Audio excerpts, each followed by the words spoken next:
পলবীর চির অন্যতম মেশিন। আসসালামু আলাইকুম। আমি আমার আজকের ভিডিওটা শুরু করছি আমাদের পুলিশি গুলিতে শহীদ হওয়া কোটা আন্দোলনকারী আমার ভাই আবু সাইদের বিদেয়ী আত্মার মাগফিরাত কামনা করে, এবং আমি আল্লাহ তাআলার কাছে দোয়া করি আল্লাহ যেন উনাকে জান্নাতের সর্বোচ্চ স্থানে অধিষ্ঠিত করেন। যারা কোটা আন্দোলন করতেছে, আমি তাদের দাবির সাথে একাত্মতা পোষণ করে আমি আমার আজকের ভিডিও শুরু করছি। আসলে স্বাধীন একটা দেশে যে কেউ আন্দোলন করতে পারে, যে কোনো বিষয় নিয়ে, সেটা যে কোনো বিষয় হতে পারে। আন্দোলন হচ্ছে একটা গণতান্ত্রিক অধিকার, এবং আমি আমার দাবি আদায়ের জন্য আমি আন্দোলন করতেই পারি।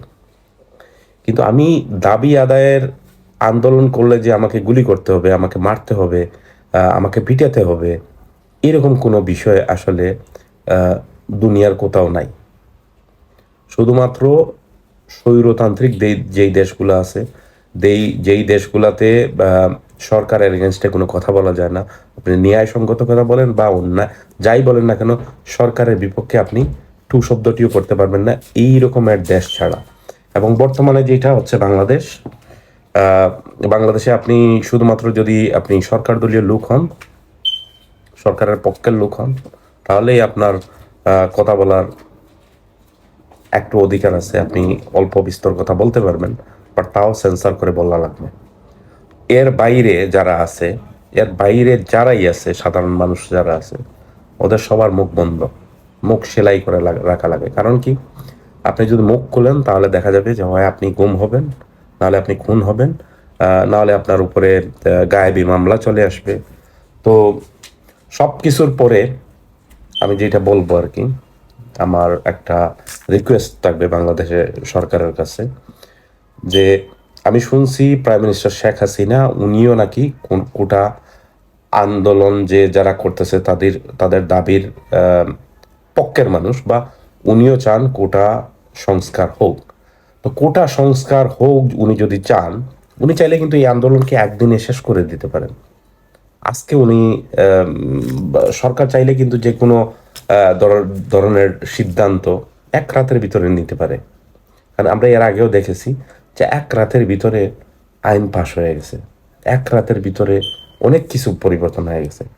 তাহলে কেন এই রাস্তাতে পুলিশ এবং ছাত্রলীগ নামধারী কিছু দুষ্কৃতিকারী, আমি বলবো, যারা সাধারণ কোমলমতি ছাত্রছাত্রী যাদেরকে পিটাচ্ছে, যাদেরকে মারধর করতেছে, এই জিনিসটা কেন হইতেছে?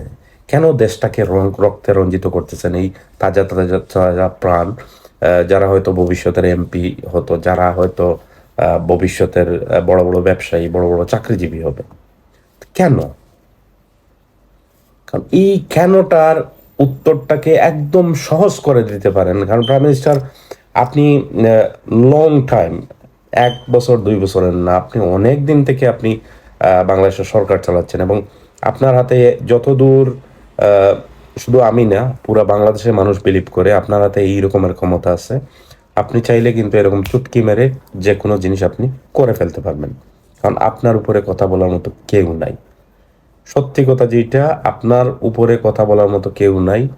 আপনার এগেনস্টে কথা বলবে এই রকমের সাহসও কারো নাই। তো কেন সাহস নাই সেটা হচ্ছে ভিন্ন বিষয়, বাট আপনি চাইলে কিন্তু চুটকি মেরে সমস্যার সমাধান করে ফেলতে পারেন। আমি আপনার কাছে রিকোয়েস্ট করব, আপনি এই সমস্যাটার সমাধান করে ফেলেন, যেহেতু ক্ষমতা আপনার হাতে।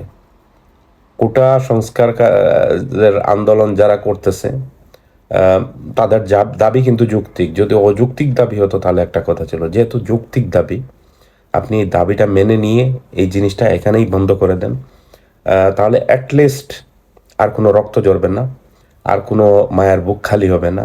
দোকানপাট, তারপরে আপনার গাড়ি ঘোড়া যেগুলা ভাঙ্গা হচ্ছে, এই জিনিসগুলো অন্তত থেমে যাবে। দেশও কিন্তু অনেক ক্ষতির হাত থেকে বেঁচে যাবে। আমরা চাই না স্বাধীন দেশে এরকম অগণতান্ত্রিক স্বৈরতান্ত্রিক কোনো আচরণ, অ্যাটলিস্ট অন্তত সরকারের কাছ থেকে, পুলিশের কাছ থেকে বা প্রশাসনের যারা আছে তাদের কাছ থেকে এই ধরনের আচরণ আমরা চাই না, যার ফলে পরবর্তীতে যারা এখন যাদেরকে আপনি পিটাচ্ছেন 2 দিন পরে হয়তো ওরা আবার আপনাদেরকে পিটাবে। তো এই পিটাপিটিটা বন্ধ হোক আর দেশটা শান্তিতে থাকুক। আল্লাহ হাফিজ।